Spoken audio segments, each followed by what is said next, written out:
বিগত বারবার জমি দখলের অভিযোগ দিতে থেকে কেন মুখ্যমন্ত্রী কড়া বার্তার পরেও কার্যক্ষেত্রে উল্টো ছবি দেখা যাচ্ছে? মুখ্যমন্ত্রী ইমেজ সেভ করার জন্য করছেন। ৭৭টা মিউনিসিপ্যালিটিতে হেরে গেছেন, ৭৪টাতে বিজেপি এগিয়ে, 3টাতে কংগ্রেস সিপিএম অ্যালায়েন্স এগিয়ে। ৭৭টা মিউনিসিপ্যালিটিতে হেরেছেন, ইনক্লুডিং ক্যালকাটা কর্পোরেশন। ৫৪টা মিউনিসিপ্যালিটি, ৫৪টা ওয়ার্ডে হেরেছেন।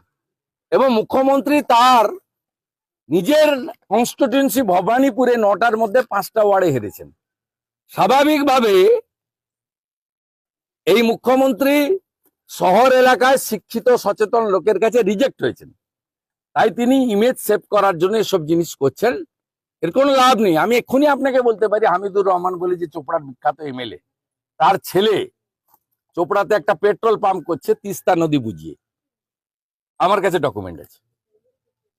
তিস্তা নদীকে বুঝিয়ে এক্ষুনি পাঠিয়ে দেন আপনার